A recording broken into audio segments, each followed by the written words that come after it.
بسم اللہ الرحمن الرحیم۔ روز جمعہ کے بارے میں قرآن میں عبادات کرنے کے بارے میں حکم آیا ہے اور احادیث میں بھی بہت زیادہ روز جمعہ کی فضیلت بیان کی گئی ہے۔ رسول خدا صلی اللہ علیہ وآلہ وسلم نے فرمایا، جمعہ کا خاص احترام ہے اور جمعہ کا حق ہے اور اس حق کو ضائع نہ کرو۔ اس دن کی عبادت میں کوتاہی نہ کرو، اچھے اعمال سے خدا کا قرب حاصل کرو۔ امام محمد باقر علیہ السلام کے پاس ایک شخص آیا اور آ کے کہا، یابن رسول اللہ، روز جمعہ کو جمعہ کیوں کہا جاتا ہے؟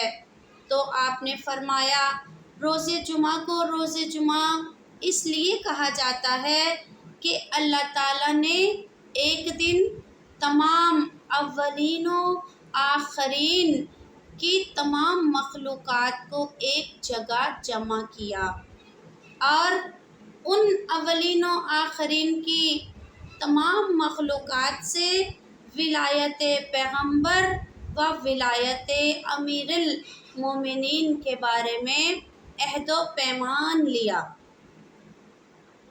بس اور پروردگار عالم نے یہ حکم مرحمت فرمایا کہ پیغمبر کی ولایت اور پیغمبر کے جانشین کی ولایت کو تسلیم کرو اور ان کے فرامین اور ہدایات پر عمل کرو اور اسی کے مطابق زندگی گزارو۔ جس دن یہ ولایت پیش کی گئی اور اقرار لیا گیا، اس دن کا نام جمعہ کہلایا، کیونکہ اس دن اللہ تعالیٰ نے اپنی تمام مخلوقات کو ایک جگہ جمع کیا تھا، اس لیے اس دن کو جمعہ قرار دیا گیا۔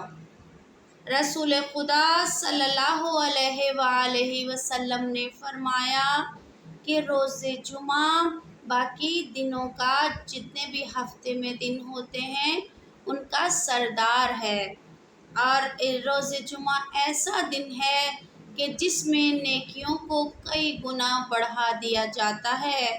مثال کے طور پر اگر کوئی شخص ہفتے کے دوسرے دنوں میں صدقہ دے تو اس کا 1 گنا اجر ملتا ہے، مگر روز جمعہ دے تو اس کا کئی گنا اجر ملتا ہے۔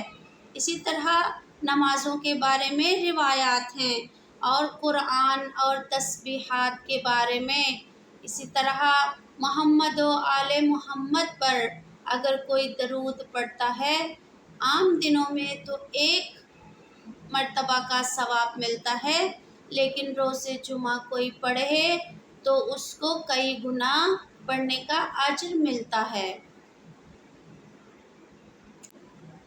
اس تمام انسانوں کو چاہیے کہ روز جمعہ عبادات میں خصوصی توجہ کریں، صاف ستھرا لباس، غسل جمعہ اور نماز کے بعد مناجات میں مصروف عمل رہیں، جو سب سے بہترین عمل ہیں۔ تمام اعمال بہترین ہیں اور تمام اعمال کی اپنی جگہ پر پروردگار عالم کی نگاہ میں اپنی حیثیت ہے، مگر درود محمد و آل محمد پر جو پڑھا جائے اس کی افضلیت بہت زیادہ ہے۔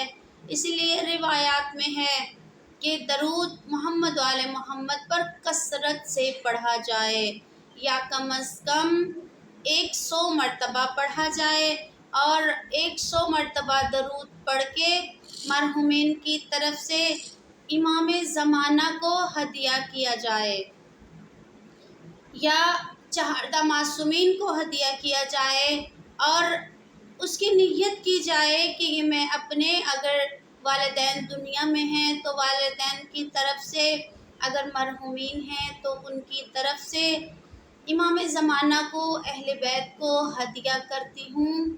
عزیزان، یہ وہ درود ایسی رحمت ہے کہ ہم ادھر درود پڑھیں گے تو ادھر ان کو رحمت ملتی جائے گی۔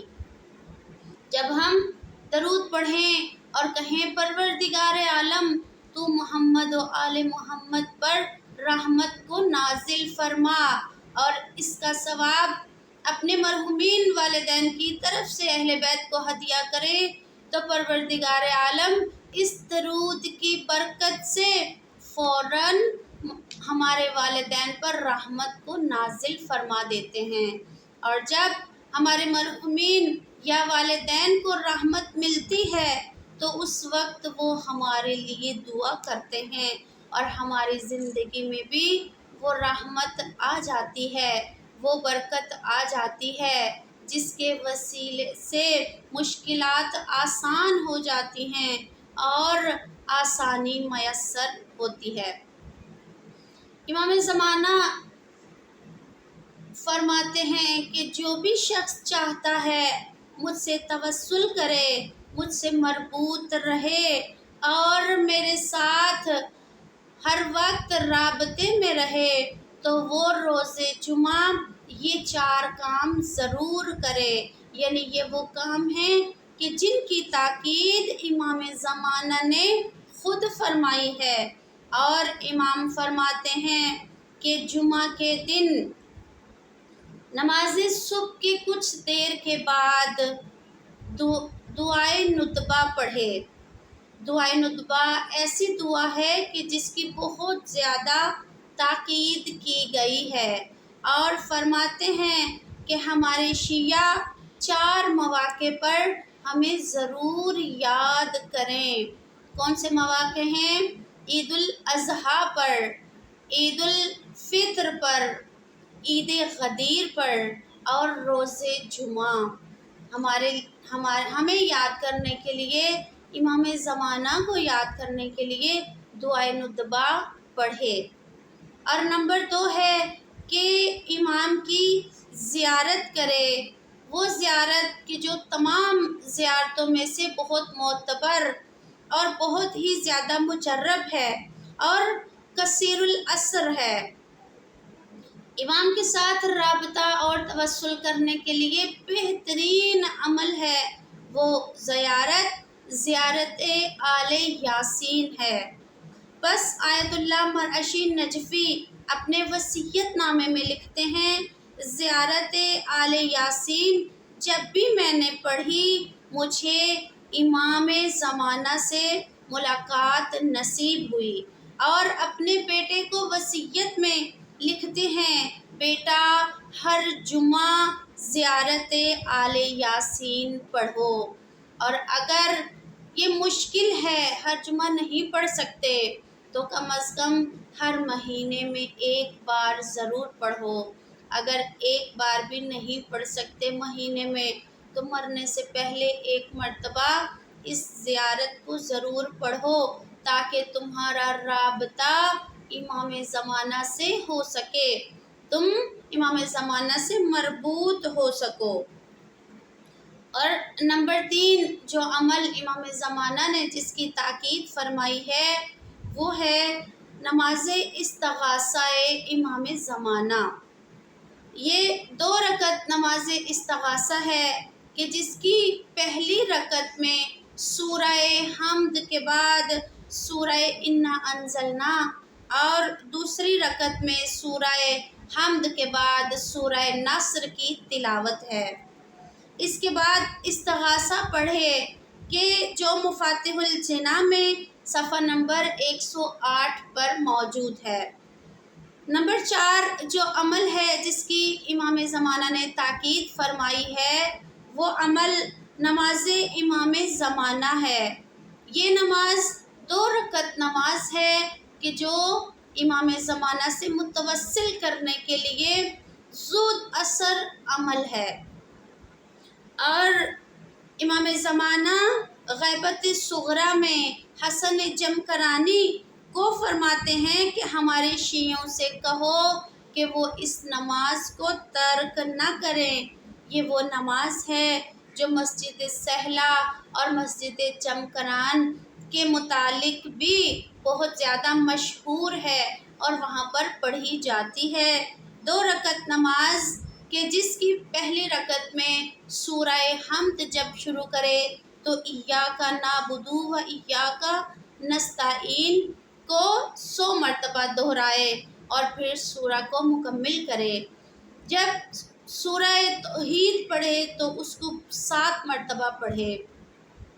رکوع کا ذکر 7 مرتبہ، سجدے کا ذکر 7 مرتبہ پڑھے اور دوسری رکعت بھی بالکل اسی طرح پڑھے، اور نماز کے بعد تسبیح جناب فاطمہ الزہرا پڑھے۔ اس کے بعد ایک درود کی تسبیح پڑھے اور ہدیہ امام زمانہ کرے۔ بس یہ 4 وہ اعمال ہیں کہ جن کی امام زمانہ کی طرف سے تاکید کی گئی، اور زیادہ تاکید یہ کی گئی کہ ان اعمال کو روز جمعہ انجام دیا جائے۔